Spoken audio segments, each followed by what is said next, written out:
Bien, buenas tardes a todas y a todos los que nos encontramos en esta sala Gómez Feu del Centro Cultural Casa Grande para inaugurar las exposiciones que acompañan a la 26ª Jornadas de Historia de Ayamonte de este año 2022.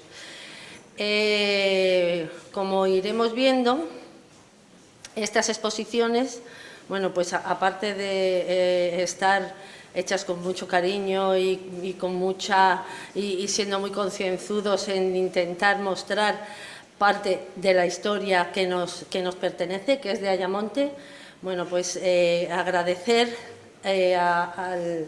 al área de archivo, a María Antonia, que se ha ocupado de realmente la parte de los planos del arquitecto Werle, que ya trabajó aquí con la casa consistorial, que ya en su día también le hicimos un pequeño reconocimiento, y luego, bueno, pues a los trabajadores del área de cultura que se han encargado de ir adecuando cada espacio a lo que luego se va a ir viendo de manera continuada. Está una exposición, como pueden ver, de restos arqueológicos que son réplicas, que nos va a contar un poquito quien estuvo en las excavaciones y encontró estos materiales, entre comillas, de los siglos de la prehistoria, ¿no?, de los primeros pobladores aquí en Ayamonte. Y luego pues vamos a ir haciendo un recorrido por aquel Ayamonte que estuvo nevado a mitad del siglo XX. Y bueno, no son demasiadas fotos, pero sí, como gusta tanto la nieve, habrá de algunos de los que estén aquí, posiblemente sería pequeñito y bueno, visualizar un Ayamonte nevado. Y si no, pues en la foto se lo puede también imaginar. Pues son en blanco y negro, la nieve es blanca, pues estupendo. Y luego en la otra sala, la de Lola Martín, pues está, como he comentado antes, todo el que se donó al archivo por parte de los familiares de este arquitecto que aquí en Ayamonte trabajó, hizo muchos de sus trabajos, realizó muchos de sus edificios y rehabilitó también otros tantos, y se va a ver con detenimiento.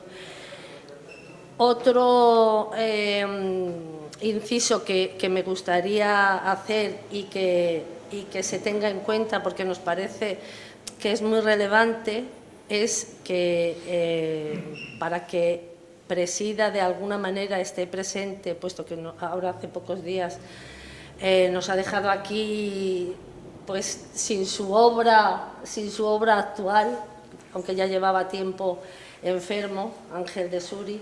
Y bueno, pues allí presidiendo, digamos, lo que es esta sala Gómez Feu, está uno de sus cuadros que forman parte de la pinacoteca del Ayuntamiento de Ayamonte. Y bueno, es un pequeño homenaje a su obra y a lo que representó y representa para Ayamonte. No voy a entretenerme más, les agradezco enormemente, y a los medios también. Veo que Ayamonte interesa, tampoco falta nunca a eventos de jornadas de historia, aparte de los propios municipales. Y a todas las personas que están aquí, que después pasaremos a las primeras ponencias de hoy martes.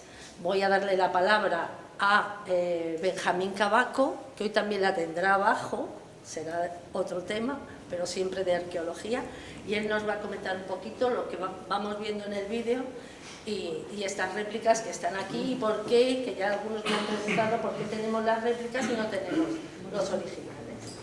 Así que muchas gracias.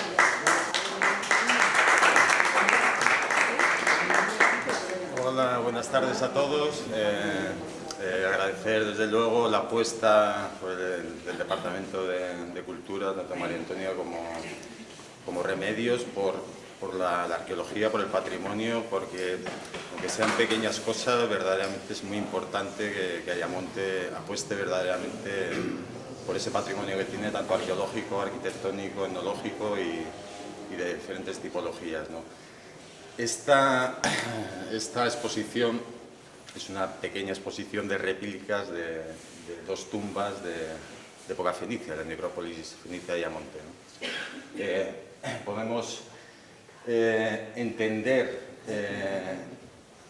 este proyecto fue a raíz de la excavación que hicimos en el 2008, ¿no? Excavamos 5 tumbas y de cronología del siglo VIII o siglo VII a.C. Y a partir de esa excavación pues, se propuso desde el Ayuntamiento y desde la Delegación de Cultura de Huelva la iniciativa de crear un área de interpretación de esa necrópolis, pues recreando 3 tumbas, como pueden ver en un panel con la sección de esas tumbas que son recreadas, pero son realmente fidedignas como se excavaron, ¿no? Se creó un módulo para tal fin, ¿no? Un módulo en el parque del área de los enamorados, y se preinauguró ese área de interpretación. Faltaban pues, las panelerías, pero en las jornadas de historia de 2011 se hizo la preinauguración y desgraciadamente pues, al cabo de los meses pues, hubo actos vandálicos y se destruyó ese módulo, ¿no? Afortunadamente las réplicas, esta es parte de lo que vamos a ver, son parte de las urnas que deberían haber estado allí, pero en el momento que se destruyó no se habían puesto en el lugar, ¿no? Y bueno, queremos pues, a través de esta pequeña exposición pues, intentar que ese proyecto pues, salga adelante y se apueste verdaderamente por ese área de interpretación que a nivel nacional como internacional es algo único. Yo no lo he visto en ninguna otra parte, ¿no? Estamos hablando de una necrópolis arcaica, ¿no? de las más antiguas del periodo colonial fenicio y con un estado de conservación excelente, ¿no? Y creo que a través de esta exposición a ver si es un grano de arena para que este proyecto pues, salga adelante y se pueda finalizar, ¿no? como debería ser. También en esta exposición se ha intentado pues, explicar a través de paneles los primeros pobladores en la prehistoria reciente, ¿no? Con estas jornadas viene el doctor José Antonio Linares Catela a explicar, a darnos la comunicación sobre el yacimiento megalítico de la Torre de la Janera, y queríamos pues, contextualizar un poco también esos primeros pobladores del territorio de Ayamonte. Del mismo modo, bueno, la protohistoria, como he comentado, pues, del primer milenio, y ya también tenemos un panel con una pequeña vitrina con materiales romanos, donde pues, se puede ver, se puede interpretar pues, la ocupación romana del territorio de Ayamonte, ¿no? Y básicamente es eso, también se ha hecho un vídeo explicativo de todo el proceso, tanto de excavación en el 2008, excavaciones del 2003 con el Instituto Arqueológico Alemán, y bueno, espero que guste y que sea un grano importante de arena para que el Ayuntamiento apueste verdaderamente por el patrimonio arqueológico y el patrimonio en general. Muchas gracias.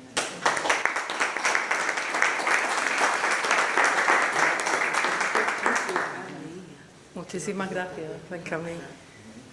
Muchísimas gracias por vuestra presencia. A continuación, daré algunas pinceladas de las 2 exposiciones que acompañan a estas dirigidas a los restos arqueológicos y a las necrópolis fenicias.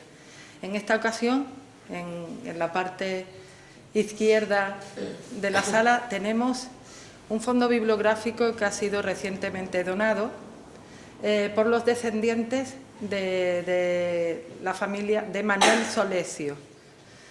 Manuel Solesio Martínez. Estamos hablando que descienden también de Manuel Rivero González, constructor, navegante a Indias en el siglo XVIII, constructor de este edificio. Emparentó con la familia de los Solesio y el titular del mayorazgo, Manuel Solesio Rivero, fallece a mediados de siglo, tiene 4 hijos, apellidado Solesio Martínez, y estos son los libros descendientes de uno de esos hijos, que incluso ya residía en la nación portuguesa, en el término de Tavira. sus descendientes se pusieron en contacto con el ayuntamiento, con el archivo municipal, y estamos hablando de una colección prácticamente del siglo XIX, primera mitad y a mediados del siglo XIX, y títulos que incluso, bueno, pues dedicados a la historia, a la literatura, ediciones de un gran valor, ¿no? Y hemos querido exponerlo y que conozcan un poco la referencia de los que son propietarios y de la biblioteca que en su origen estaba situada en este edificio. También tienen los retratos de los propietarios de esa biblioteca y comentarles como curiosidad que estamos hablando de Manuel Solesio Martínez, también propietario de la Casa de Jesús, que está aquí situada a la derecha, un edificio similar a la Casa Grande, en su origen y en su estructura, y que posteriormente su hija pues, terminó vendiéndola o cediéndola a la familia Feu, de ahí que siempre la hayamos identificado en nuestra ciudad como la propiedad también de los Feu Pérez, del matrimonio Feu Pérez, Manuel Feu y Bella Pérez.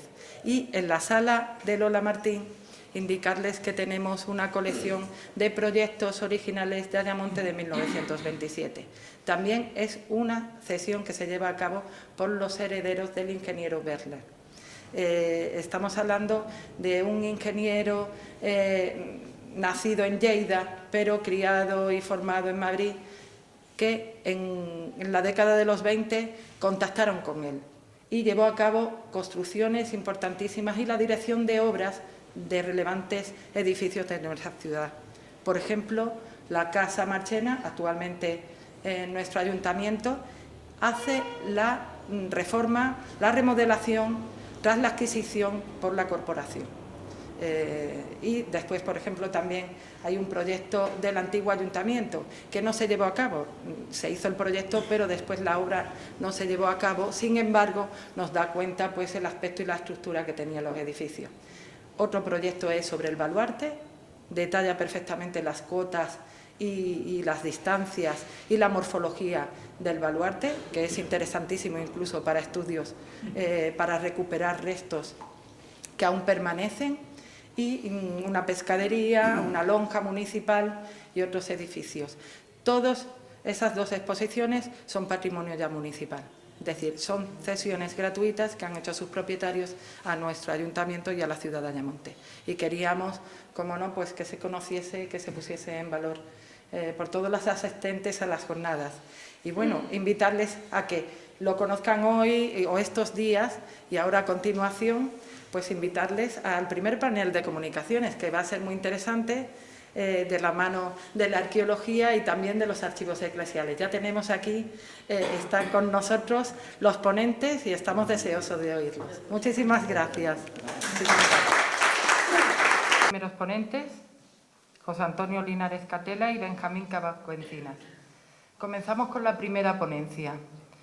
La realizará José Antonio Linares Catela, que es doctor en Patrimonio y Arqueología por las Universidades de Huelva y Rennes, investigador de la Universidad de Huelva, codirector del Proyecto General de Investigación Menguigua, Megalitos y Menguire del Bajo Guadiana, el sitio de la Janera, líneas de investigación en prehistoria reciente del suroeste ibérico, neolítico, edad del cobre, edad del bronce, megalitismo, prácticas funerarias, ídolos y elementos simbólicos, arte rupestre, arte megalítico, etc.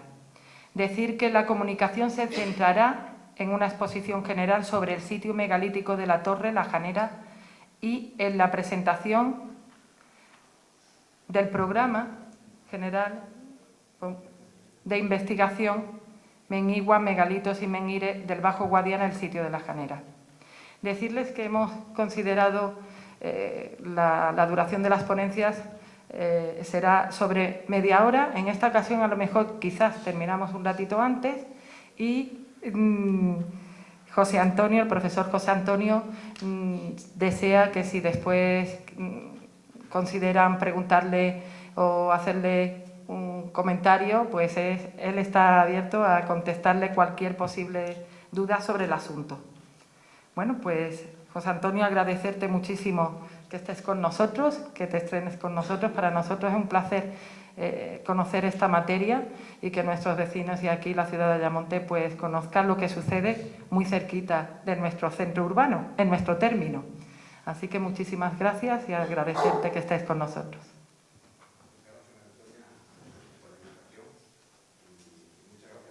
Al público por la asistencia en estas buenas tardes, noches, que esperemos que sea yo por lo menos creo que lo importante para nosotros cuando nos hizo la propuesta María Antonia era acercar este sitio a la ciudadanía de Ayamonte. Ya lo intentamos hacer en Villablanca porque es importante que lo que hacemos en materia de investigación arqueológica llegue al conjunto de la sociedad y se valore un sitio especialmente significativo, que lo está siendo por todo lo que ha sucedido tiempo atrás. Entonces, vamos a intentar explicar, como ha comentado María Antonia, lo que sabemos del sitio hasta hoy, grosso modo, y lo que llevamos hecho en el proyecto general de investigación en la primera fase.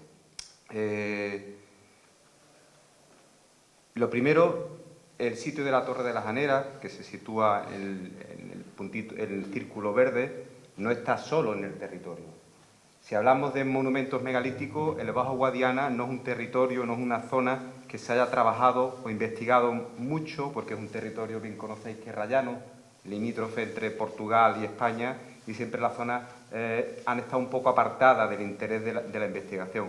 Aún así, a día de hoy sabemos que es una zona bastante interesante, y al final vemos el porqué, donde se concentran bastantes monumentos megalíticos. Para nosotros el Bajo Guadiana es desde Pomarao hasta la desembocadura, y en esa franja hay una concentración de monumentos de diverso tipo, y la Torre de la Janera, que evidentemente quizás sea el más importante. Pero como antecedente tenemos varios sitios de monumentos de menires, como podéis ver en las imágenes, tanto en Portugal, los menires de Lavallo, como en el Granado, y otro tipo de monumentos conocidos de antiguo, como el Dolmen del Cabezo de Romeral, que está en vuestro municipio, en Ayamonte, o el de la Terencia, que no sabemos si es uno u otro o son cosas distintas, o cistas, que hay bastantes necrópolis de cistas. Grosso modo, voy a dar para atrás para que nos situemos en el tiempo. Los menires suelen ser de las sociedades neolíticas, aparecen en torno a 4.000, 4.500 años antes de Cristo. Son las primeras comunidades agricultoras y ganaderas que se implantan en el territorio. Los dólmenes aparecen un poquito más adelante, en torno al 4.000, 3.800 antes de Cristo. Eminentemente su función es funeraria. Y después las cistas del bronce aparecen en torno al 2.200 antes de Cristo y son sociedades de otro tipo, de corte más individual, por eso en cada tumba se enterraba un individuo. Todo eso es un poco para contextualizar un poco la diversidad de monumentos, de usos y de funciones. ¿Por qué es tan importante el sitio de la Torre La Janera? Muchas veces en arqueología trabajamos en clave territorial. Muchos de vosotros conoceréis el sitio tiempo A, de antiguo, pero hay dos elementos que lo hacen muy importante en cuanto a emplazamiento. Es un sitio topográficamente elevado, que se ve desde Villablanca, se ve desde cuando va subiendo desde Ayamonte hacia el norte. El Cerro de Montegordo es la elevación más alta del entorno geográfico y tiene una amplia visibilidad hacia el río Guadiana, que está muy cerca, 2 kilómetros, y se ve el mar, el océano Atlántico. Está a poco más de 10 kilómetros de distancia. En la prehistoria reciente, si tenemos en cuenta que el nivel del mar, en este momento, en el 4000 a.C., estaba 2 metros más arriba, imaginaros que el nivel de agua prácticamente llegaba muy cerca del emplazamiento. Entonces, a nivel paleográfico, tiene una serie de valores que lo hacen bastante peculiar y significativo. Después retomaremos este día al final de la comunicación. ¿Qué ha pasado con este sitio que ha dado tanto murmullo, tanto ruido de fondo a nivel de población, a nivel de medios, a nivel de todo? Aparece en 2018 con una información un poco imprecisa, se hacen unos niveles de protección por parte de la administración pública donde se cautelan los espacios con distintas graduaciones, unos espacios destinados a la investigación, otros espacios que se podían transformar y los espacios verdes que son zonas de secano que están protegidos medioambientalmente. A raíz de ese trabajo nosotros comenzamos un proceso de investigación desde enero de 2020 y que ha culminado hasta prácticamente abril de 2022, donde hemos hecho 4 intervenciones arqueológicas de distinto tipo. quiero que también quede claro que cuando han salido noticias nosotros hemos sido muy prudentes, no ha salido nada, estábamos trabajando realmente en el sitio y se ha hecho un proceso de investigación bastante, entenderéis, prolongado en 2 años. Se han hecho prospecciones, se han hecho controles de movimiento de tierra y se ha hecho el estudio de 520 hectáreas de la superficie durante ese tiempo. En esas actividades han participado, por ejemplo, como arqueólogo Ayamontino Benjamín o Gabriel, que también está en la sala, y han participado varios profesionales. Nos unimos al esfuerzo y la inercia de un proyecto de investigación de la universidad, del cual era investigador responsable, que se llama Megalitos, y una empresa, Cota Cero, donde el personal está especializado en prehistoria. También hay que aclarar que muchas veces la arqueología se llega al resultado depende del componente humano y se exigía un trabajo a la altura. Como resultado de esos trabajos, hoy día la Administración Pública ha llegado a cautelar, proteger integralmente unos 134 espacios, que sumamos más de 60 hectáreas de superficie protegida, donde únicamente es posible la investigación arqueológica y los estudios arqueológicos. Con lo cual, imaginaros la superficie de yacimiento tan grande que es. Es 4 veces más grande que Los Millares, que es el referente de la prehistoria andaluza. Con lo cual, tenemos ahí una cancha de trabajo de varias generaciones de arqueólogos. A nivel de resultados numéricos, en el mapa, veis, todas esas manchitas rojas son realmente los espacios que se han protegido y donde están las evidencias arqueológicas claras. Bastante claras, bastante rotundas, que vamos a desgranar ahora. Y hay monumentos megalíticos, yo voy a empezar a decir cositas para que poco a poco empiece a sonar lo positivo en vez de lo negativo del lugar. ¿Qué es lo positivo? Podemos decir que es uno de los sitios de la península ibérica donde mayor diversidad de monumentos megalíticos hay, concentrados en un espacio. Hay pocos sitios en la península que tengan esa característica, y eso lo comparten 2 términos municipales, tanto Ayamonte como Villablanca.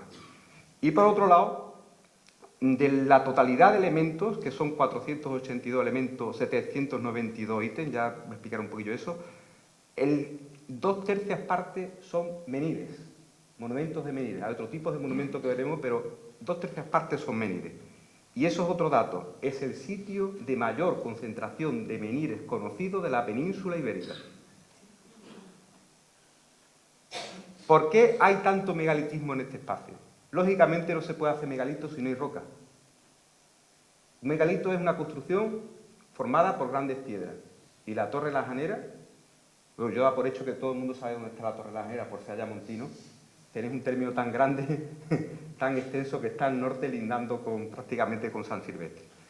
En este sitio hay unos afloramientos muy masivos de grauvaca, que son una roca bastante óptima para la construcción de megalitos, y dentro de la formación geológica del Cool, donde en el perfil, la foto de abajo veis, es un perfil geológico característico donde se alternan pizarra, que es una roca que se folia, que se parte, y grauvaca. Eso pasa en todo el Cool, donde veis el mapa geológico, en todo el color celeste, pero prácticamente hay pocos sitios dentro del Cool donde los afloramientos de grauvaca sean tan masivos, bloques tan grandes y tan homogéneos que permitan hacer megalitos. Con lo cual, es un sitio muy óptimo para que esas comunidades de la prehistoria cogieran esos materiales y hicieran monumentos megalíticos.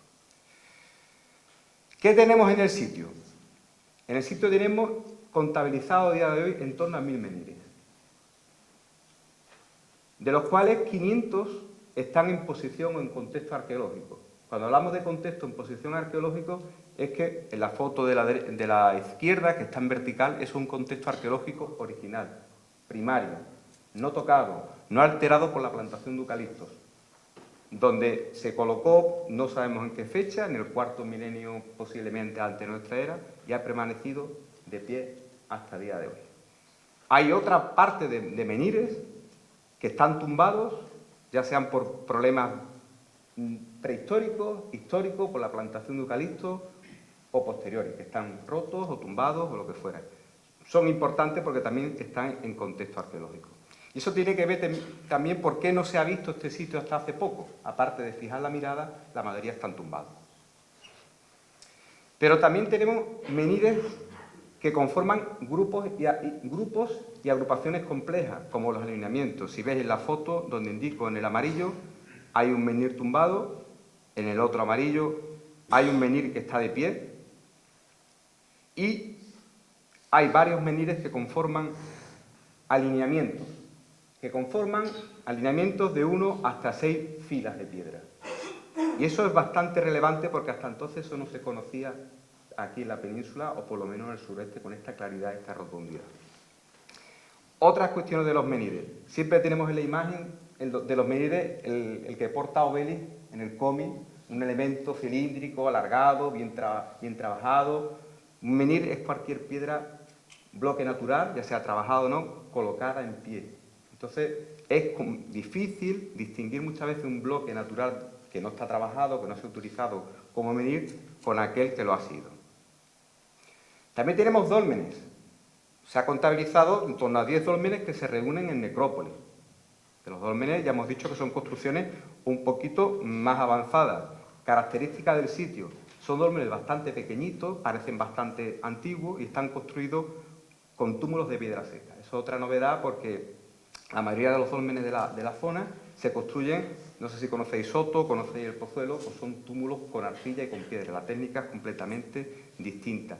Y lo interesante de estos dólmenes que integran menhires o estelas en los accesos, con lo cual hay una tradición mantenida en el tiempo de la arquitectura de menhires y del mundo funerario, que eso no es muy común tampoco en el megalitismo del suroeste. Otra de las cuestiones interesantes es la gran presencia de cistas megalíticas, de enterramientos construidos y tallados en la roca. Eso es muy interesante porque nos está diciendo que el lugar perdura y pervive posiblemente hasta el bronce, con lo cual estamos hablando de un sitio al menos de 3.000 años de antigüedad. Eso es bastante interesante. Y otro tipo de evidencias arqueológicas súper interesantes es la presencia de recintos megalíticos. Este mide, el que veis en la foto, en torno a 2 hectáreas de superficie. 2 hectáreas de superficie son 2 campos de fútbol. Es una cosa bárbara. Es una foto de la ladera, yo no sé si lo veis bien. Las hileras de piedras que veis, más grandes, los bloques mayores, son menhires reutilizados en un monumento posterior. Y es muy interesante porque es una forma de monumentalidad que por ahora hemos identificado única y exclusivamente en este sitio. El proceso de investigación dirá para qué se hacen ese tipo de monumentos tan complejos como se ve en esta planta. Todas las líneas rojas delimitan los muros que se ven en superficie y cuando se excave, evidentemente, algún día se verá mucho más claro. Aquí, por ejemplo, este sitio es característico de la utilización de bloques de mampostería, menhires y bloques ciclópeos, que es una cosa bastante también interesante. Otro tipo de cuestiones y de monumentos son las plataformas. Ahí tenéis una imagen en gris, eso es la técnica LIDAR. Lo que hemos hecho con las prospecciones es trabajar en clave moderna, es utilizar técnicas no invasivas, hasta ahora que hemos empezado a excavar. Hemos tirado de LIDAR, hemos tirado de GIS, hemos tirado de prospecciones, de muchas técnicas para no afectar más al sitio, sino hacer una lectura de la superficie para ver qué hay antes de hacer la excavación. Pues hoy día que está de moda el LIDAR, se ha aplicado y esa forma que tiene de almendrita lo cantó bastante el LIDAR y a partir de ahí también podemos identificar otro tipo de estructura que está soterrada, que es la que veis en la imagen y es la que son plataformas complejas que integran dólmenes, que integran grabados y que veremos de qué cronología son y qué función tienen. Todo ello, cerramos capítulo 2021 de todos estos trabajos y el interés que suscita el sitio y los resultados ha llevado a que la Junta de Andalucía confíe en que podamos ejecutar un proyecto general de investigación. Hemos pasado ya a una escala de actividades arqueológicas puntuales, donde comienzas y cierras en unos meses determinados y la encadenas con otros, a un proyecto general de investigación de 6 años vista. De 6 años vista y que lo estamos desarrollando con la Universidad de Huelva y con la Universidad de Alcalá. Evidentemente, es un sitio que requiere mucha arqueología de campo y empezar a caracterizar este tipo de monumentos. Imaginaros la cantidad de monumentos que hay, bastante complejo empezar a decidir. Empezamos a muestrear en la primera fase, hemos terminado los trabajos en abril, los trabajos de campo en abril los hemos terminado, en 2 sectores, en un sector donde había monumentos de menhires, en un sector donde había necrópolis de corte dolménica o cistas megalíticas. Esto es una autoimagen del sitio donde trabajamos en este sector donde hicimos la excavación, ahora mostraremos detalles.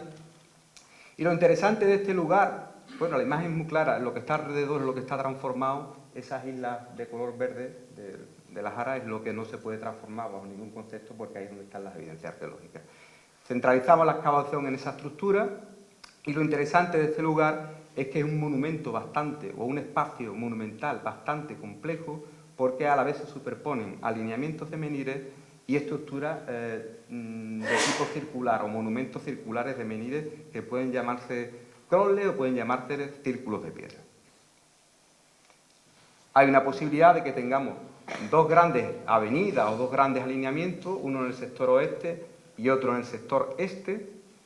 Después de limpiar la vegetación a mano, veis que en esa foto son piedras tumbadas, pero cuando forzamos un poco la visión, nos encontramos con piedras perfectamente alineadas, perfectamente con una separación equidistante, y todas las piedras tienen una correspondencia y están ancladas en su fosa de cimentación. Estamos hablando de piedras verticales que para poder colocarse en pie necesitan una estructura de cimentación debajo, si no, se caen. Pues todas estas piedras, a pesar del tiempo, a pesar de la transformación del eucalipto, a pesar de los últimos trabajos, nos están diciendo que los contextos arqueológicos están bastante bien preservados, que la mayoría de los menires de esta zona, como las fotos de abajo, están en su fosa de cimentación, la mayoría tumbados, pero son restituibles a su posición, y que tenemos la garantía de empezar a hablar de alineamientos de menires, únicos en la península. Para compararlos, veis que son piedras muy difíciles de distinguir lo que es una piedra natural de lo que es una piedra colocada por el ser humano de la prehistoria, pero tenemos elementos muy claros como la fosa de cimentación. Como paralelos, lo que tendríamos ahí, si no hubiera pasado el tiempo, si no hubieran pasado las máquinas, si hubieran pasado distintos agentes, son alineamientos bien desarrollados como los de Carnat, a otra escala constructiva, por supuesto más humilde, más sencillo, pero es una imagen para que veáis que estas grandes avenidas rituales de piedra, los bloques son similares, son bloques naturales, no trabajados, en bruto, colocados y con disposición lineal. Es decir, que para encontrar monumentos de este tipo nos tendremos que ir a la fachada atlántica, a la Bretaña francesa o al oeste de Francia, porque en la península, por ahora, pocos casos. Uno se conoce en Portugal y es de edad más tardía y es de una fila de piedra. Con lo cual el valor que tiene el sitio es grande. En una estructura de menires que llamamos crolles, que son estructuras circulares, hemos iniciado la excavación este año. El primer proceso de trabajo ha sido la limpieza evidente de vegetación, viene sucedida después de una excavación arqueológica, donde ya empieza a verse cositas claras. No hemos terminado, evidentemente, en una fase la excavación del lugar, porque es bastante complejo, pero en esta otra imagen vamos a intentar comprender qué es lo que estamos viendo en el sitio. Es un monumento espectacular, para los que trabajamos en megalitismo es muy claro, muy evidente, muy rotundo, muy manifiesto. Es una estructura de forma oval o en U, está abierta, orientada a los solsticios de invierno, donde hay una piedra en un lado, una piedra en otro, que marca un eje axial que posiblemente se corresponda con un alineamiento de piedra anterior. Sobre ese sitio se construye la arquitectura circular y está compuesta por 10 menires con una distribución, si ahora lo veis, los círculos están encima justo de la fosa de cimentación, las piedras están tumbadas. La mayoría todas están tumbadas y es un problema que tendremos que ver por qué están tumbadas. Muchas se tumban desde la prehistoria. El hecho de la condenatio memoriae es una cosa que pasa en todas las sociedades, la prehistoria también. Sociedades que construyen monumentos y con el tiempo, si viene otra sociedad con otro esquema, destrozan, destruyen, abaten las piedras y hacen otro tipo de monumentos, ¿no? Entonces hay que comprender que no solo es una cuestión de plantación forestal, es una cuestión no pasa nada. Es una cuestión histórica o prehistórica. Es un monumento bastante complejo porque hemos visto que hay una reutilización clara de la edad del hierro. Mientras se estaban enterrando en la necrópolis de aquí orientalizante de La Joya, nuestros vecinos, nuestros primos del norte de Ayamonte, estaban haciendo otras cosas en este sitio. Es muy interesante, ¿eh? Muy interesante la secuencia de la ocupación del lugar. Muy interesante. Este tipo de estructuras las encontramos con mucha claridad en el Alentejo portugués. Para encontrar los referentes nos tenemos que ir al Alentejo, las plantas son muy similares, estructuras ovales, en U, con menires, con un eje axial marcado también aquí o aquí, y por lo tanto nos estamos hablando de monumentos, que estos sí que algunos están datados de en torno al 4500 a.C. A ver si tenemos las dataciones y empezamos a comparar. ¿Cuál es el valor que tiene este tipo de monumentos? Se ha dicho que en Andalucía había muchos dólmenes pero pocos menires.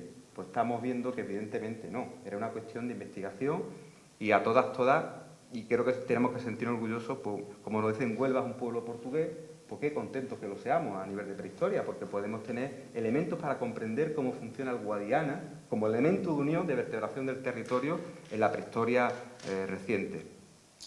Otra cosa interesante, el trabajo que estamos haciendo en la necrópolis, donde se ha hecho una limpieza de toda la superficie, hay localizadas 40 y tantas estructuras, cada puntito blanco con la leyenda es una estructura pétrea, es una barbaridad la superficie que hay, perfectamente conservado.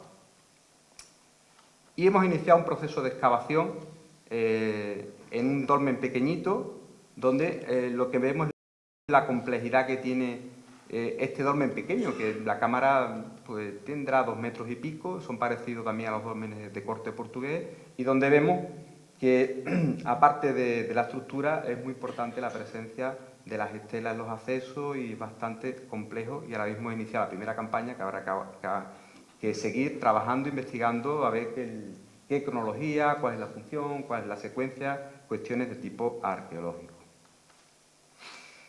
Para entender el valor de esta necrópolis nos tenemos que ir a Granada, son necrópolis bien conocidas del Neolítico final, desde mediados del cuarto milenio, entre los 3500 a.C., y también perduran a la edad del cobre. Cuando ya tengamos datos empezaremos a comprender si son paralelas a este tipo de necrópolis en el tiempo. El modelo es muy parecido, aprovechando un afloramiento rocoso que se transforma, donde se construyen tumbas y tal. Como síntesis, un poquito, esto es un mapa donde se muestra, grosso modo, cuál puede ser la evolución que tiene el megalitismo como fenómeno europeo. El megalitismo no solo es una manera de hacer arquitectura, sino es una forma de pensamiento. Yo siempre digo que el megalitismo es como el movimiento gótico de las catedrales. Hubo un movimiento de expansión grande, de Francia hacia el resto de Europa, y donde realmente hay una cultura común, y otros dicen que empiezan con la edad del bronce. Pues parece que el megalitismo es un fenómeno cultural, fenómeno social, una forma de pensamiento, una manera de cómo las primeras comunidades construyen la primera arquitectura monumental, porque eso no se nos puede olvidar, es la primera vez que el ser humano construye monumentos en piedra para que perduren. Es un esfuerzo loable para unas sociedades que no tienen medios tecnológicos más allá de la madera y más allá de instrumentos muy rústicos, muy rudimentarios, ¿no? Entonces, dentro de ese esquema hay una tendencia ahora a explicar que el megalitismo se difunde por vía marítima. Y eso es interesante. Y volvemos ya al origen del por qué es importante la Torre La Janera. Según las dataciones, los monumentos más antiguos se construyen en la Bretaña francesa. Ahí están las dataciones de los monumentos más antiguos. Y hay un movimiento de expansión que va por toda la fachada atlántica, bajando por el oeste de Francia, Galicia, Portugal, el suroeste peninsular, atraviesa Gibraltar y llega a las islas de Cerdeña, las Islas Baleares, Córcega, Cataluña. O un movimiento que va desde la Bretaña francesa hacia las zonas escandinavas o hacia Inglaterra. ¿Cuál es el valor que tiene la Torre La Janera en este sitio? Pues primero que está vinculado evidentemente a la fachada atlántica, es un borde muy marítimo. Y lo segundo, que para entender el valor que tiene la Torre La Janera, veremos a ver las adaptaciones, el tipo de arquitectura que tiene, tenemos que ver el suroeste peninsular hoy día se está convirtiendo posiblemente en uno de los focos más antiguos de origen del megalitismo, que un poco cuestione esta interpretación. Dataciones antiguas hay de los primeros monumentos en una necrópolis que se llama Necrópolis de Campo de Hockey en Cádiz, donde se ve que a partir del 4300 a.C. empiezan a hacer los primeros monumentos megalíticos pequeños con enterramiento de grandes piedras. O hemos visto que en el Pozuelo, fruto de las excavaciones que he podido dirigir, los dólmenes se construyen en el 3950 a.C. Estamos hablando de 1000 años más antiguo de lo que se pensaba. O en Soto también hemos visto que el monumento aparece a partir del 3650 a.C. Nosotros esperamos que cuando sigamos avanzando con la excavación, con la investigación de la Torre La Janera, con los menires, con los dólmenes, con las cistas, con los recintos, podamos aportar luz también a este debate que supera la escala local, supera la escala regional, y nos metemos en una cuestión que es interesante, porque la Torre de la Janera, y eso sí lo tenemos que empezar a creer, es un sitio relevante para la prehistoria de Europa. Es un sitio muy relevante para la prehistoria de Europa. Entonces, yo lo dejo ahí, se pueden hacer cuestiones, debate, el tiempo dirá si estamos acertados o no en el planteamiento de trabajar en el sitio, pero para nosotros la oportunidad de empezar a investigar cómo las sociedades empiezan a construir los primeros monumentos en piedra. Y muchas gracias a todos los que han participado durante todo este largo tiempo de trabajo, porque esto es un trabajo colectivo, no es de una persona, es de muchas personas, y esperemos poder avanzar con el trabajo. Muchas gracias.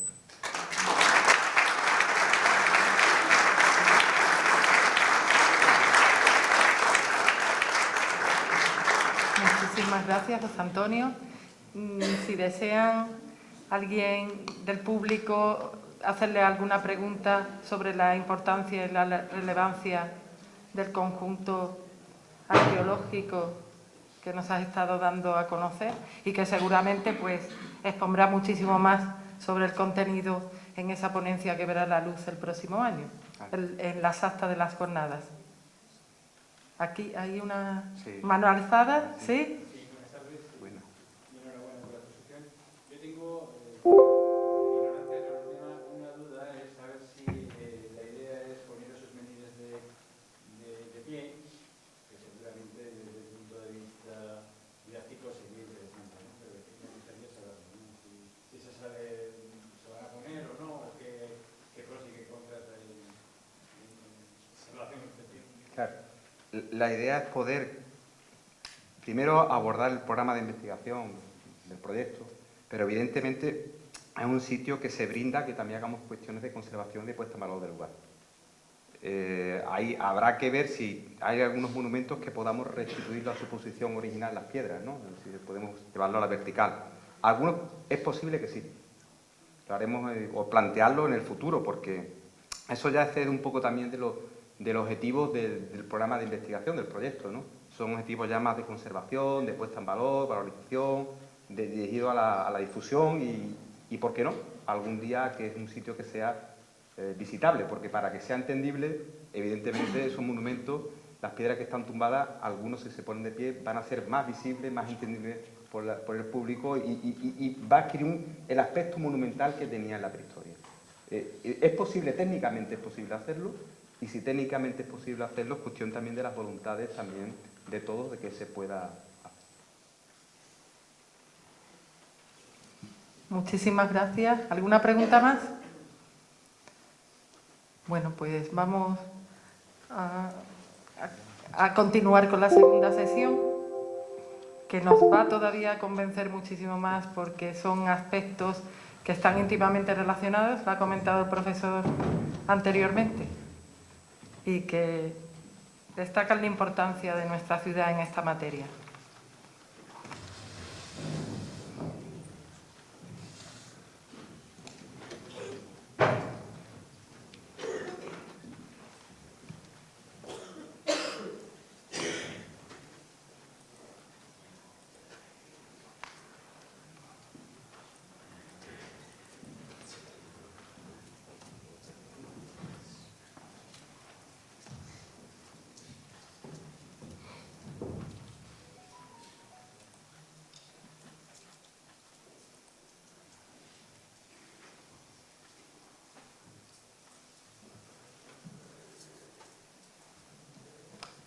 Bueno,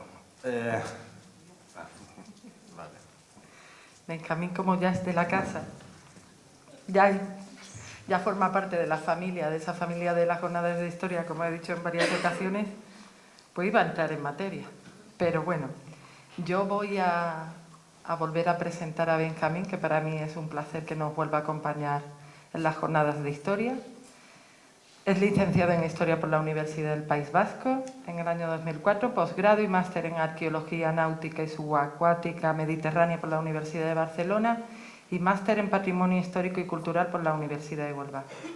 Ha realizado un programa de doctorado titulado Arqueología y Patrimonio por las Universidades de Córdoba, Huelva, Cádiz y Olavide. Es arqueólogo profesional e investigador especializado en arqueología protohistórica y arqueología marítima. Ha centrado su trayectoria profesional principalmente en intervenciones arqueológicas en yacimientos protohistóricos del suroeste peninsular. Pertenecido al grupo de investigación de la Universidad de Huelva, titulado Proyecto Andévalo, Interacción Cultural y Cambio Tecnológico en el área minera de Tarsis desde el siglo VIII al IV a.C., y destaca su colaboración con el Instituto Arqueológico Alemán en el estudio de investigación de la necrópolis de la Hoya de los Rastros y del asentamiento fenicio de Ayamonte. Sus principales líneas de investigación están centradas en el primer milenio a.C., bronce final y edad del hierro, destacando los puertos, el urbanismo, la metalurgia, el comercio, la actividad funeraria, el paisaje cultural marítimo, la geoarqueología, y sus trabajos más relevantes están relacionados con el descubrimiento, estudio e investigación del asentamiento fenicio de Ayamonte y su necrópolis, o los nuevos descubrimientos del yacimiento romano de Isla Canela, así como el hallazgo del yacimiento subacuático de Punta del Moral. Igualmente, ha desarrollado trabajos arqueológicos subacuáticos en diferentes puntos de la península ibérica, como Vilanova de Milfontes, en Alentejo, Aveiro, Baelo Claudia, en Cádiz, Mahón, Menorca, Gran Canaria, en Las Palmas, y Begur y Tarragona, en Cataluña. Esta noche pues, nos va a dar una comunicación, una ponencia sumamente atractiva e interesante, titulada La ciudad portuaria de Ayamonte, evolución urbana desde la protohistoria hasta la época contemporánea. Benjamín, lo dicho, un placer y muchísimas gracias porque nos haya acompañado en estas 26ª jornadas de historia. Muchísimas gracias.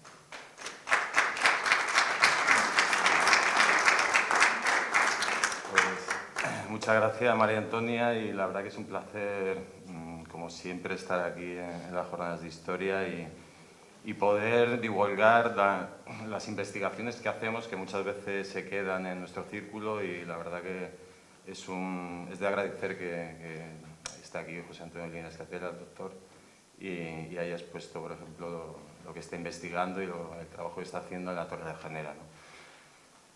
Gracias al Departamento de Cultura y a todos los técnicos que hacen posible la organización, el desarrollo de estas jornadas. Entrando en materia, como ha comentado María Antonia, pues vamos a abordar un poco lo que es la evolución, digamos, el origen urbano de lo que es el núcleo de Ayamonte, en el estuario de Guadiana, y el desarrollo que ese núcleo urbano conlleva a lo largo de los siglos, y principalmente pues, en época moderna, contemporánea, que muchas veces, aunque no lo parezca, lo que investigamos, en este caso la protohistoria, ¿no? Pues del primer milenio, comienzos del primer milenio, la del hierro es la época, digamos, el comienzo del primer milenio hasta mediados del primer milenio. Se puede extrapolar un poco al modelo urbano y económico, ¿no? que tuvimos en época moderna también en Ayamonte, ¿no?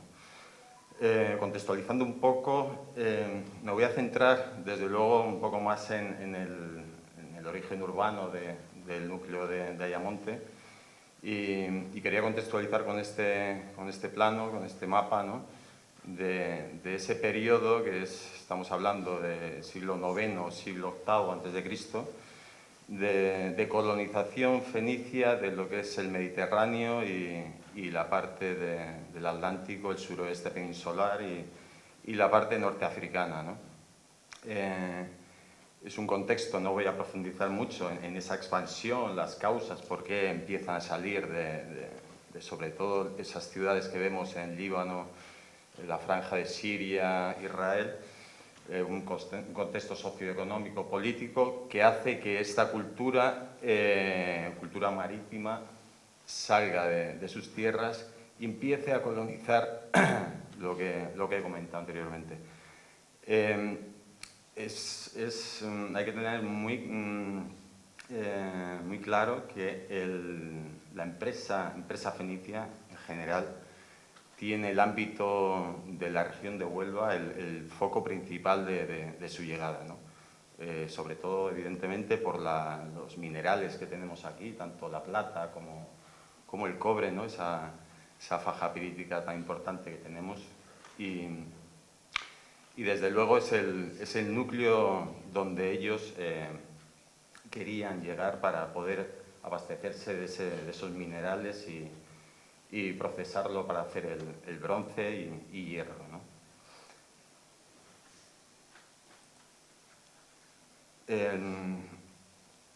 Esta representación es de 1839, ¿vale? Del siglo XIX, y es de la ciudad de Tiro. La colonia que tenemos aquí, lo que hemos excavado en la necrópolis fenicia, el rito de enterramiento es muy similar al rito de enterramiento que tenemos en esta ciudad, en una necrópolis que se llama Tiro Albás, que se excavó en los años finales de los 90, 2000 por María Eugenia Aubet, de la Universidad de Barcelona, y es un paralelo que nos indica claramente que parte de la población que llegó aquí en el siglo VIII, siglo VII, es de procedencia tiria. Igualmente tenemos materiales que proceden de Cartago y Túnez, del centro mediterráneo, pero el rito funerario nos lleva directamente a Tiro, la gran ciudad-estado de lo que son las ciudades de la franja de lo que es el territorio fenicia, ¿no? Esto es un puerto. Lo que tenemos que tener claro, en época antigua, un puerto podía ser una misma playa donde varar los barcos y desarrollar el trasiego de mercancías, el desembarco, el embarque de mercancías y de personas, ¿no? No hace falta tener, muy importante, un puerto tiene que estar a buen refugio, tiene que estar a refugio de los vientos y de las corrientes, ¿no? Y que sea una zona segura para hacer esas actividades, ¿no? Ejemplifica muy bien lo que es la concepción de puerto en época antigua, porque muchas veces pensamos que un puerto tiene que tener infraestructuras pues como espigones, muelles, embarcaderos, pero muchas veces pues no hace falta para ser considerado como puerto, ¿no? Este grabado es ya también de la ciudad de Tiro, ¿no? Pues con su ciudad, ¿no? del siglo XIX, donde anteriormente, pues en el siglo IX, siglo X antes de Cristo, estaba la ciudad fenicia de Tiro, ¿no? Esta imagen es de Ayamonte, de mediados del siglo XX, ¿vale? Es el muelle de San Francisco y bueno, es una imagen, la verdad que me parece fantástica porque me hace evocar un poco a lo que podríamos tener con la llegada del mundo fenicio y sus posibles estructuras. Decir que todavía no tenemos localizadas ningún tipo de estructura de este periodo, ¿no? Y como comento, pues la vocación marítima de esa salida de fenicios desde el Líbano a lo largo del Mediterráneo y Atlántico necesitaban barcos seguros para llegar, para hacer una navegación tan importante en aquella época. Estamos hablando de que son barcos cosidos y tenían que tener puertos seguros donde hacer escalas y donde abastecerse tanto de agua como de otras mercancías, ¿no? Es muy importante considerar que no todo puerto ha generado una ciudad, ni toda ciudad ha generado un puerto. Pero sí que en este contexto, esa expansión que hay desde el Oriente, muchísimas ciudades actuales actuales, que son ciudades portuarias, como en este caso Ayamonte, ha seguido teniendo esa vocación marinera pues estamos hablando desde el primer milenio, ¿no? Es decir, que tenemos muchos ejemplos en la costa portuguesa del origen urbano de digamos, las ciudades a través de la implantación de puertos, como es en el caso de Ayamonte, ¿no? Decir que el urbanismo, hablo de urbanismo cuando lo que aporta lo que es la cultura cananea, fenicia, aporta un sistema de construcción novedoso en las viviendas, un zócalo de piedra, alzados de adobe, urbanismo ortogonal con calles. En esta fase previa de la llegada de los fenicios, la población autóctona que vivía en esta zona, pues también tenía sus poblados, eran cabañas, pero no es el urbanismo que tenemos en mente como tal, ¿no? Como digamos, el concepto de ciudad. Vamos a ver un poco con la ubicación. Desde luego, como ha comentado José Antonio Linares, pues el estuario del Bajo Guadiana en general y el estuario es una posición geoestratégica fundamental desde la prehistoria reciente. Esa arteria, lo que es el río Guadiana, que penetra hacia el interior de la península ibérica, uno de los ríos más importantes de la península, es una auténtica autopista desde época prehistórica. Y evidentemente el mundo fenicio, cuando llega aquí y se expande a lo largo, como he comentado, buscan estuarios, desembocadura de ríos, islotes, zonas con promontorios, donde ubicar sus asentamientos y ejercer su vocación comercial, que necesita evidentemente las vías de comunicación acuáticas que eran las más seguras y las más rentables en época antigua, ¿no?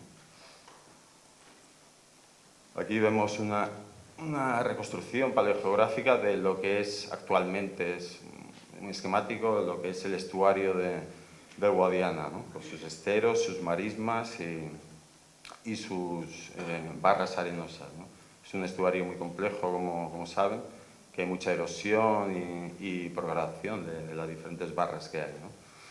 Aquí vemos una imagen de Ayamonte enfrente de Castromarín, y esto es una reconstrucción hipotética de cómo sería a comienzos del primer milenio antes de Cristo el estuario de Guadiana, ¿no? Era una gran bahía abierta y teníamos el núcleo de Ayamonte en una península rodeada de agua, y Castromarín, muy importante también, pues igualmente, ¿no? En esta época ya estaban formadas las barras. La barra del Pinillo es muy importante en este periodo porque estaba ya consolidada a través de estudios geológicos, perforaciones que se hicieron en la década de los 90 en la Universidad de Huelva, pues dató esa formación a finales del segundo milenio, ¿no? Nos basamos, el estudio de puertos es muy reciente y tenemos que basarnos tanto a los estudios que hacen los geólogos, los geomorfólogos de los enclaves, en este caso estuarinos, como en los planos antiguos.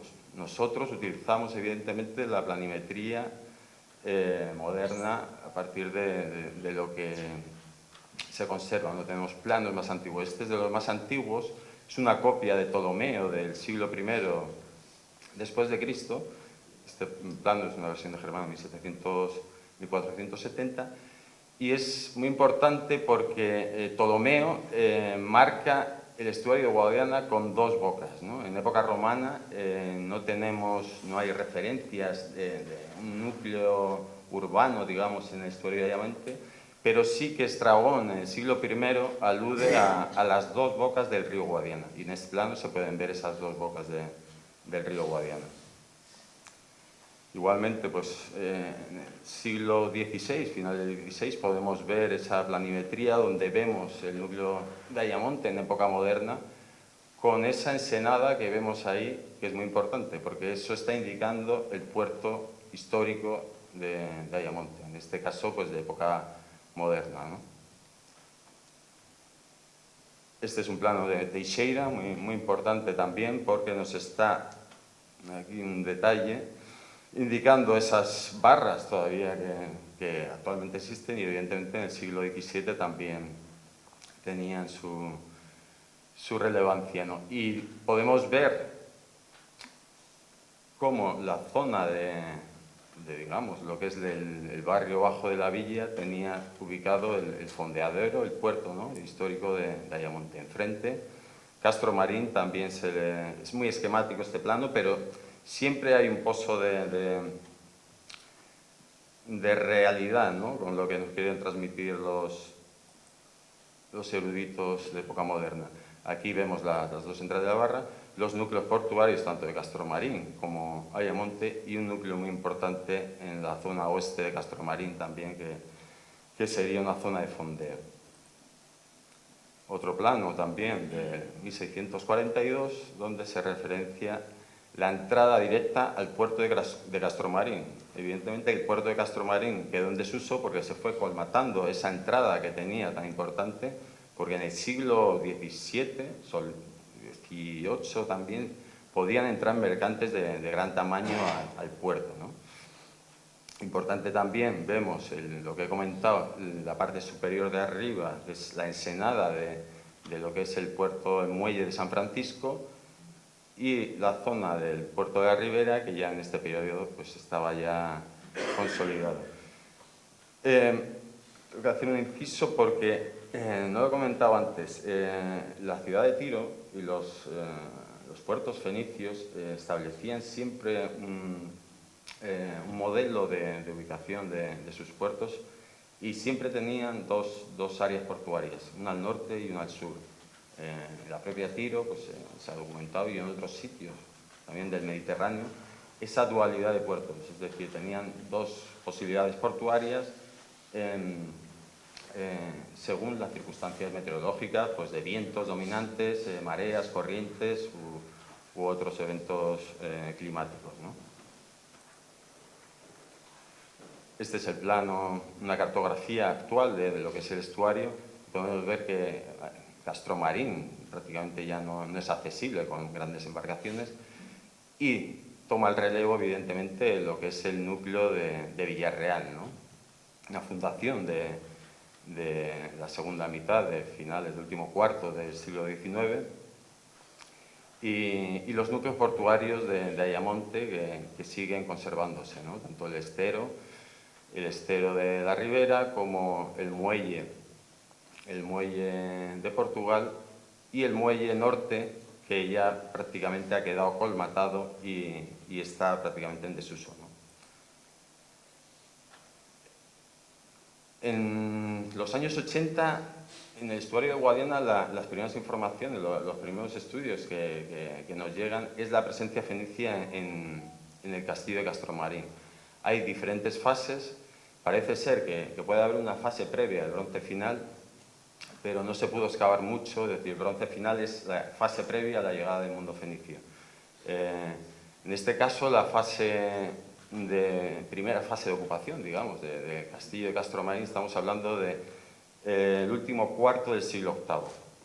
Se documentaron diferentes estancias, estructuras habitacionales y también se realizaron proyectos de perforación para determinar cuál era el lugar más proclive, más seguro para ubicar el puerto protohistórico, ¿no?, fenicio. Aquí podemos ver una perforación, lo realizó la Universidad de Lisboa con la Universidad del Instituto de Arqueología Náutica de Texas, y bueno, evidenciaban que la zona del oeste del cerro de Castromarín era una zona muy segura para ubicar el puerto, y sobre todo que no estaba colmatada en aquella época, es decir, las marismas todavía no habían surgido en este área, ¿no? Ayamonte, con los restos tanto de la necrópolis como del barrio de la villa, tenemos un urbanismo ortogonal. Se ha excavado relativamente poco, pero las diferentes intervenciones en el asentamiento que ha habido en el barrio de la Villa, prácticamente en cualquier sitio aparece restos fenicios. Es decir, que lo que es el asentamiento fenicio, ahora lo veremos, era bastante amplio y estaba enfocado a lo que es el puerto principal que tendría, que es lo que es hoy actualmente pues, la zona de San Francisco y el Palacio del Marqués de Ayamonte. Aquí vemos también perforaciones que hicieron a través del Instituto Arqueológico Alemán, geógrafos de la Universidad de Berlín, sondearon en la parte del estero de Lanao, al norte de Ayamonte, y se determinó un área, esta zona es la finca de Huerta del Castillo, ¿vale? Se perforó en esta zona y se documentó en esas columnas que ven ahí, pues, que en esa época tampoco estaba formada, no estaba colmatado, no había marisma, y que había removimiento de tierra como para dragar, digamos, el sitio. Es decir, que es una zona muy interesante porque es un refugio de los vientos y que podría ser un puerto, un fondeadero secundario del asentamiento. La cronología, se dataron esos niveles y hablamos también del siglo VIII, siglo VII a.C. Esto voy a pasar ya muy rápido porque me voy a centrar mejor en Ayamonte. Aquí vemos bueno, el castillo de la fortaleza donde está ubicado los restos del asentamiento de Bocafenicia en Castromarín y las diferentes áreas portuarias que tendría el asentamiento fenicio en Castromarín. El puerto principal sería el que está en la zona oeste, es el más seguro, y los otros serían núcleos secundarios, ¿no? Zona de fondeo secundario. Este área al sur, de donde hay actualmente unas salinas, hay documentados restos de transporte anfórico, pero de época romana, ¿no? Aquí vemos imágenes de Castromarín, ya del siglo XIX, siglo XX, el plano del siglo XIX, y las imágenes de mediados del siglo XX, ¿no? Con las imágenes de abajo ya es el puerto, ¿no?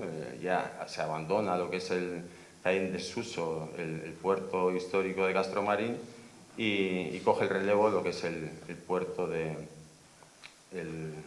Villarreal. Ayamonte, con su asentamiento, que podemos considerar que tiene una extensión de 14 hectáreas aproximadas. Seguramente puedan ser más, lo que intuimos por lo que se ha excavado hasta el momento, ¿no? La necrópolis, en lo que es el sector de lo que es el actual cementerio, separada por un cauce de agua de lo que es el poblado de la ciudad de los vivos, ¿no? Es el patrón típico de asentamiento fenicio, la topografía, ese río que marca esa separación entre la ciudad de los vivos y los muertos, y la distancia que hay, también 700 metros aproximados, 800 metros, desde el asentamiento al cementerio, y que en muchos otros asentamientos fenicios de época arcaica esa distancia es parecida, ¿no? Aquí vemos un plano de Gaber del siglo XVIII, de mitad del XVIII, donde vemos el núcleo, donde hemos encontrado principalmente, que es el núcleo de la Ribera, en época moderna prácticamente. Este plano me gusta exponerlo porque se ve muy bien la topografía de lo que es Ayamonte, ¿no? Esos dos cerros, tanto San Sebastián como el Cerro de las Flores, y todo el urbanismo que hay en época moderna, que también en época protohistórica sería muy parecido, ¿no? La zona del antiguo castillo, actual parador, seguramente tendría ocupación igualmente. La zona al norte del castillo, que es la Mesa del Tejar, tenemos evidencias, tenemos muchos restos de época protohistórica.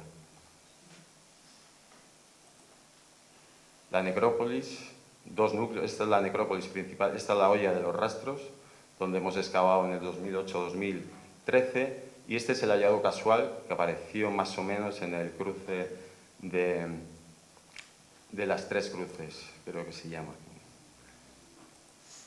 El arroyo de la Noria y las zonas portuarias. La zona portuaria principal, como he dicho, es este enclave, desde luego que está a los pies del asentamiento y es una ensenada con buen refugio de las corrientes antiguamente y de los vientos, ¿no? Y puerto secundario. Este enclave, que no tenemos ningún resto por ahora de ocupación en ese área, en la zona de lo que es la Ribera, pero creemos que en época protohistórica ese lugar también, como lo ha sido a lo largo de época moderna, época contemporánea y actualmente con el puerto deportivo, sería un lugar perfecto para establecer sus embarcaciones, ¿no? Los círculos amarillos nos indican las posibles ubicaciones de santuarios, tanto en el cerro, en lo alto cerro de San Francisco, como en lo alto del cerro de las Angustias. Las Angustias es un enclave muy relevante, por eso está ubicada ahí la iglesia de las Angustias. Y siempre habíamos pensado, es una elevación, un cerro de unos 10 metros de altura sobre el nivel del mar. En época protohistórica estaba rodeado de agua, ¿vale? Todo lo que es el entorno urbano de la ribera, toda la zona estaría inundada, es decir, sería mar, sería río, pero sobresalía ese islote. En excavaciones recientes en un solar de las Angustias, enfrente de lo que es la entrada de las Angustias, hemos podido recuperar alguna cerámica de época protohistórica, ¿no? Cerámica a mano muy rodada, que proviene de las zonas altas del cerro, donde está ubicada la iglesia, y desde luego esos santuarios que muchas veces se repiten en los mismos sitios, desde luego son enclaves que han sido muy importantes a lo largo de los milenios. Aquí vemos imágenes del siglo XX, mediados del siglo XX, pues el puerto principal, lo que es el muelle de San Francisco, con sus embarcaderos de madera, el puerto del muelle de Portugal y lo que es el puerto de la Ribera, ¿no? Muy importante desde luego en época moderna y contemporánea, una zona de refugio fantástica.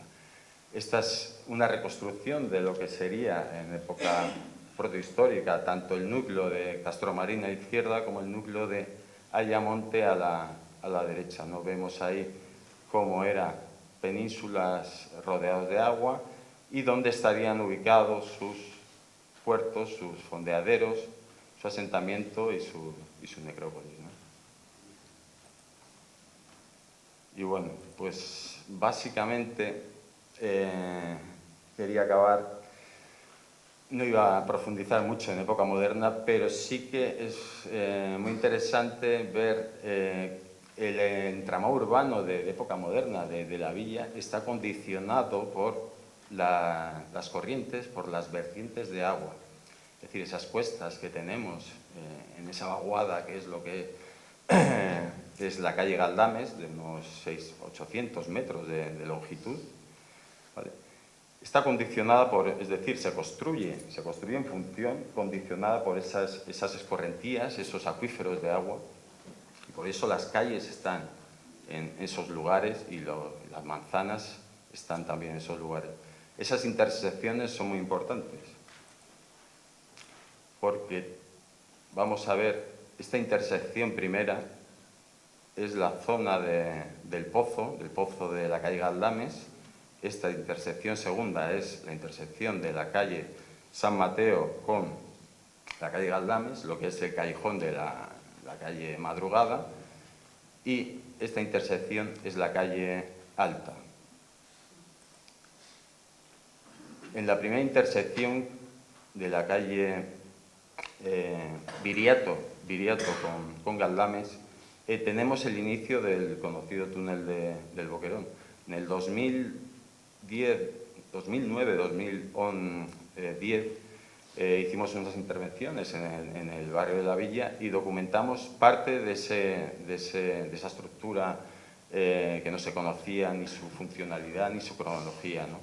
Pudimos documentar varios tramos de esta estructura y observamos, es decir, a través de los estudios que hicimos, comprobamos que era un colector de agua, de recogidas de agua, ¿no? Su cronología, por cerámicas que pudimos recuperar en uno de los paramentos, nos hablan de que podría iniciarse la construcción en el siglo XVI, finales del XVI. Este es el tramo, como he dicho, de la intersección. No está conectado al pozo de la villa, está exento. Es decir, que en esa placita que hay, esta fotografía es la esquina justo enfrente del pozo, y son estructuras. Esto es una madrona que está conectada al túnel de Boquerón, y estos son estructuras para recoger las aguas pluviales, ¿no? Seguramente en época moderna del siglo XVII había una gran abertura ahí por donde entraba el agua. Del mismo modo, en la calle Madrugal también accedimos a través de una abertura que se hizo y pudimos documentar esa topografía y esa construcción de lo que es el denominado túnel del Boquerón. Aquí vemos en azul lo que es el túnel del Boquerón y en amarillo son las conexiones de madronas que están conectadas al túnel del Boquerón. Muy importante, es decir, el agua nos muestra claramente cómo la importancia que tiene tanto es fundamental para la existencia de un asentamiento, fundamental para la existencia de un puerto. Hay que tener agua para los barcos, y el problema que puede ser el agua en zonas, en épocas donde cuando llueve mucho, ¿no? Pues el problema que podía ser un asentamiento con estas pendientes que tenemos en el barrio de la villa. Por eso, en época moderna, se construye el túnel de Boquerón, una estructura hidráulica que se aprovecha para encajonar, digamos, esa vaguada que tenemos en la calle Galdames y poder construir encima de ella y aprovechar urbanísticamente lo que es el espacio.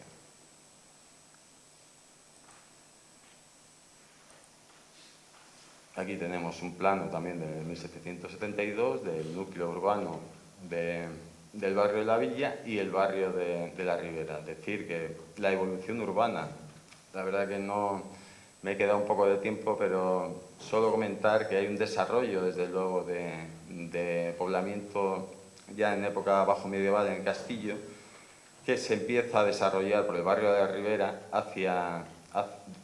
por el barrio del Salvador hacia lo que es el puerto de San Francisco, ¿no? En época ya del siglo XVI, XVII, con las pesquerías del Marquesado y el comercio con la carrera de Indias, el auge de Ayamonte hace que se expanda por lo que es la zona de la Ribera y se cree lo que es el barrio de la Ribera, ¿no? Y bueno, ya concluyendo, pues quería mostrar esta fotografía aérea y esta delimitación más o menos de lo que es el núcleo histórico de Ayamonte, de época moderna, y que en estas actas que se presentarán en esta jornada, bueno, hablamos del patrimonio arqueológico de Ayamonte y la necesidad de proteger lo que es el casco urbano, porque lo que hemos visto, desde luego, en los planos que hemos observado del siglo XVIII, pues ejemplifican perfectamente lo que es la ciudad y se conservan esas calles igualmente que hace 200, 300 años. Los edificios, hemos intervenido en diferentes edificios e igualmente hay edificios que son del siglo XVIII y XVII y desde luego tiene que haber una voluntad desde el ayuntamiento para conservar todo este patrimonio tan importante que tenemos. Y evidentemente el asentamiento fenicio que lo tenemos en todo el barrio de la Villa, un registro muy delicado, tiene que ser protegido adecuadamente, ¿no? Y esperemos que bueno, con lo que investigamos, lo que difundimos y lo que intentamos, ¿no?, aportar, pues se vayan consiguiendo esa protección y esa concienciación tanto pues, del mundo político como de la sociedad. Pues muchas gracias.